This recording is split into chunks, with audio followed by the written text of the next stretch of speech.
And in that, we'll move to the next talk. It will be given by Amit Shahdeva, I hope I pronounced correctly, from the Vikram Sarabhai Space Center.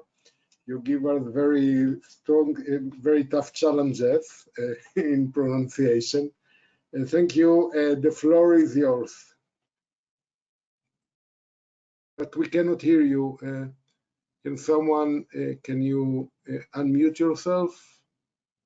Am I audible now? Okay, now we can hear. Am I audible now? Yeah, we can hear you now. Yep, thank you. Thanks for the introduction and hello everyone. So I'll be sharing some of my experiences with SU2 code while doing some launch vehicle aerodynamics. So next slide, please. Next slide. Yeah, thank you. So basically, a launch vehicle will be facing all kind of flow regimes when it's standing right on the mobile launch pedestal, from liftoff, going subsonic, transonic, supersonic, hypersonic, and all the way to the payload delivery, where the upper stages will face rarefied flow, where continuum assumption itself breaks down. And of course, re-entry. Nowadays, we can see a lot of recoveries. It has become a frequent business thanks to SpaceX. Next slide, please. Yeah, so just I want to I would like to make a small comment on open source codes. Basically, scientific and engineering community has been thriving on open source, be it open source codes, platforms, OS, and whatnot. So coming to CFD codes, I would say that in-house codes are essential. There is no second opinion on that. And commercial codes, if you see, they are very efficient and fast if you compare, and they have tons of options and team to back. But they are black box. You don't have code access, and of course, you have to pay a good amount of money as well for that. And coming to open source codes, you have full source code access. And then if a project is going in good direction, you have a really big community and more brains, more hands. I think that leads to a huge potential, of course. And there are certain issues to consider definitely when it comes to production usage or industrial usage and terms of quality control or reliability aspects. And I think there are checks in SU2 code for that. Definitely, it's going good. Next slide, please. Next, yeah. So just to comment, since most of us are doing RAN simulations, and that's a constraint by resources and development so far that has happened. So one has to, while doing some problem, we just see what kind of turbulence models are suitable. We do some exercise with that. And then code-to-code comparison is also important. And comparison with test and flight data is certainly the ultimate check. And UQ uncertainty quantification is one upcoming area, emerging area. Let's see how it really helps in terms of in the design phase or in the later phases. Next slide, please. So I will start with a simple example where I just took a simple configuration. You can see the Ujjayi PLF configuration followed by a boat tail and cylinder. And I just compared the SU2 results with one of the commercial code CFD++. It's a Mach number 0.9 transonic case. So you can see this is the CP palette, pressure palette. So you can see the results are almost mirrored to each other, and you can see nice technician region, expansion, shock, centered expansion, and so on. And this reflects in the pressure distribution as well. They are nearly over one over other. So this adds to confidence. Next slide. Next slide, please. Yeah. So next logical step is to go for a 3D case. So one of my colleagues suggested this and helped me out, and I use this geometry as a truncated configuration with strap-ons. You can see, and basically it's I did a case for Mach number 1.2 transonic case. Angle of attack is in the different plane. I'm just showing the other plane. So for this case, again we matched to gain confidence our SU2 results with CFD++. And for this case, we got a really good match. CNL like normal force within 2% and center of pressure 0.2 meter. That's nearly same. And I have seen presentations, and I feel kind of 5% difference between two codes is quite acceptable and reasonably good. So I have seen presentations showing a lava and overflow code having 5% kind of difference in transonic, so it's perfectly okay. Next slide. Yeah. So coming to the realistic configurations with which one will be supplying data and doing the real work. Actually, they are very complex. You can see a geometry here. It's like it's a scale down model, CAD model for a wind tunnel geometry basically. And one would like to keep all the details what will be there in actual flight. So you can see the configuration contains so many details ranging from very small, basically the disparity in geometry skills is very large. You can see this PLF you can see, and you can see a small zip cord running in figure 1B, right? And a lot of wire tunnels running through flanges, a lot of protrusions, retros, and whatnot. So they're all very like, there are plenty of details, and it poses a really good challenge for meshing, and it amounts to very good efforts, like good amount of efforts will go in this. Next slide.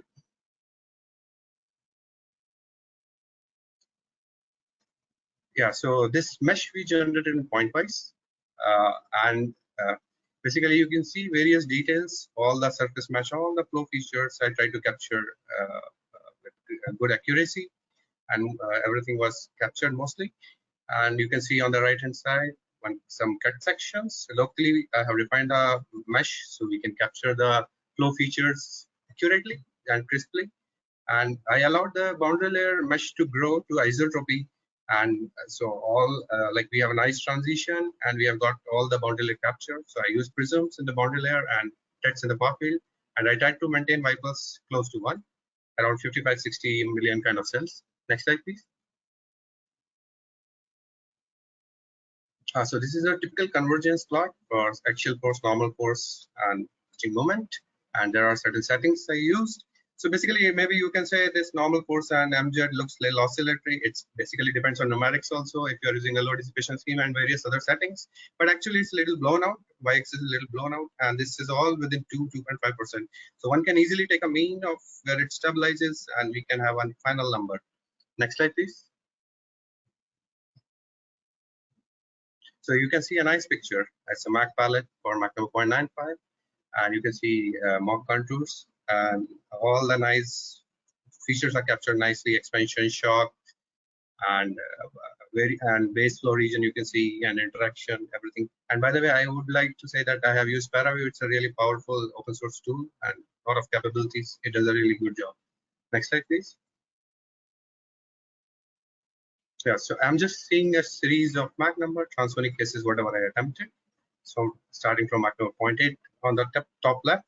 So you can see just over the PLF, this expansion taking place and followed by a compression. And immediately after that, a shock will form. You can see on the right hand side, Mach number 0.9 figure. And this terminal shock will propagate downstream till Mach number 1. And beyond that, we have a bow shock, expansion, and various other features you can observe. Next slide, please. This is one key slide where I'm just comparing the wind tunnel data. You can see the blue line with error bars, which accounts for all kind of dispersion. This is wind tunnel data. On the left side, I'm having CN alpha. On the right side, I'm having XCPN, percent of pressure. And blue dots show the SU2 CFD results. So you can say all of them fall within this dispersion band. It's really nice. This really adds to confidence. It shows that the potential for the realistic configuration or kind of the job I have shown. Next slide, please. And I would like to thank our wind tunnel team for this, and Saha sir, who provided this data. And next thing is ground wind studies. So this is also important here. If you're seeing the left side, it's a launch vehicle standing on the mobile launch pedestal, and we have an umbilical tower and ground. So I just tried to basically try to emulate the wind tunnel setup, except the wind tunnel wall I didn't do. And we just wanted to see how this umbilical tower presence affects the flow field over the launch vehicle and ground wind conditions, if it is there or if it is not there. So it is like typical extreme case. We took around free stream velocity 60 meters per second. That will go around 0.17 or so. So what kind of solver settings one should use for this?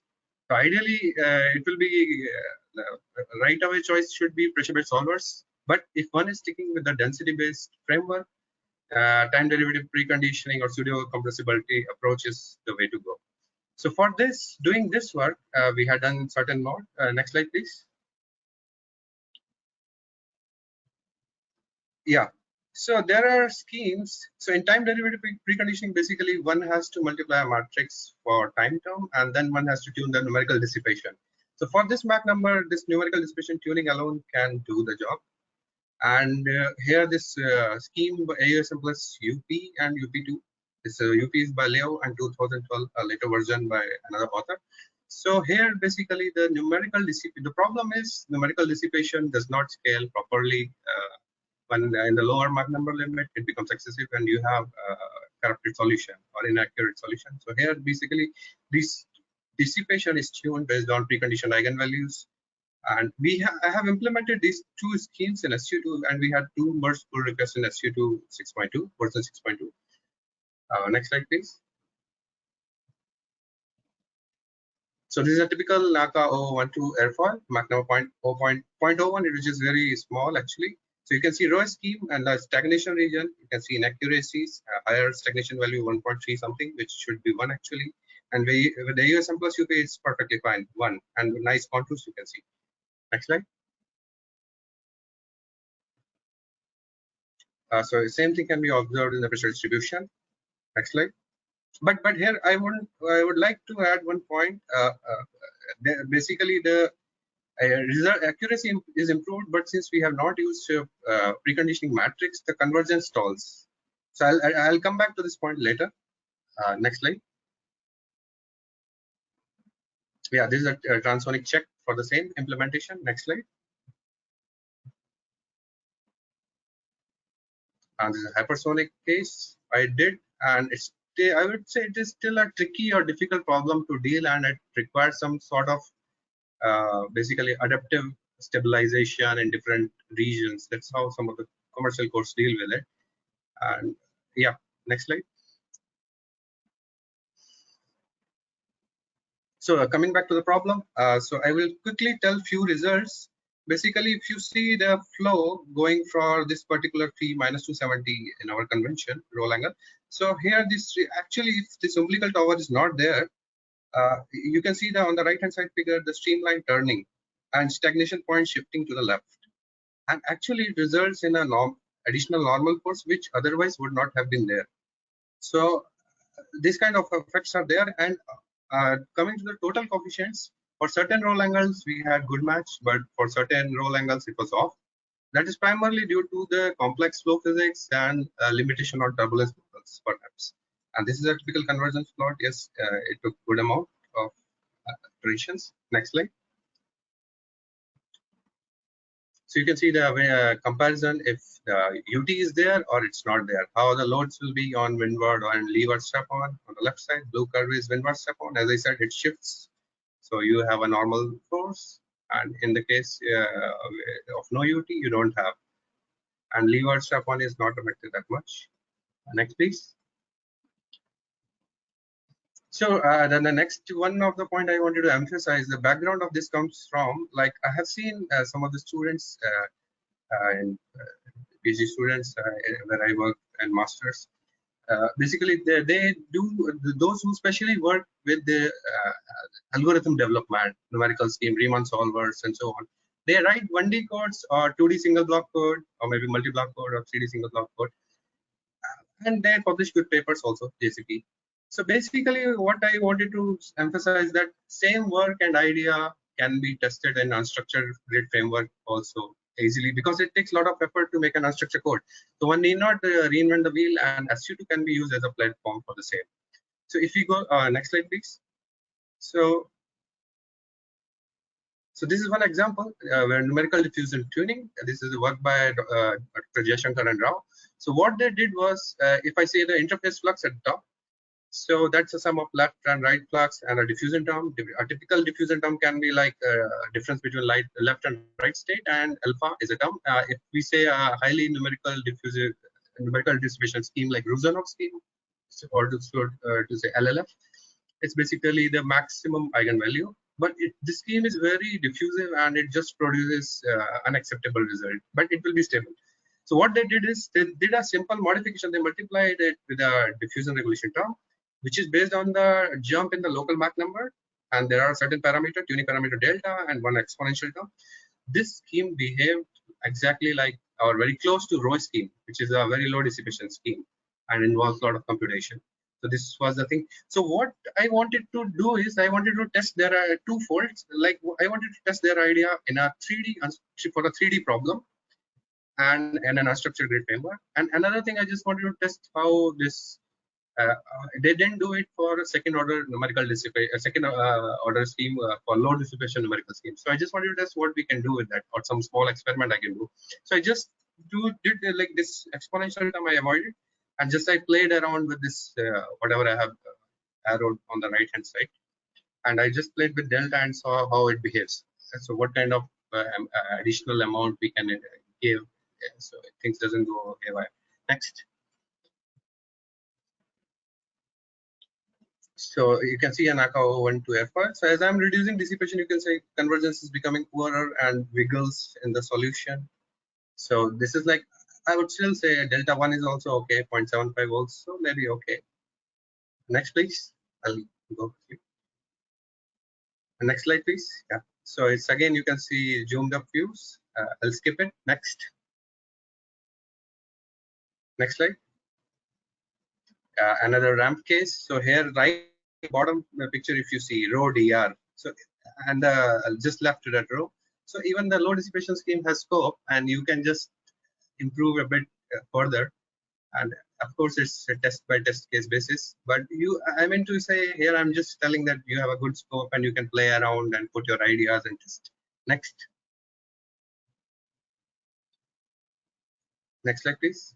Yeah, this is a 3D case, so which was not tested. So I just put their idea, and this is for with Ruzanov scheme. You can see if you just put this diffusive scheme, you are not going to capture any shock. Lambda shock won't be visible.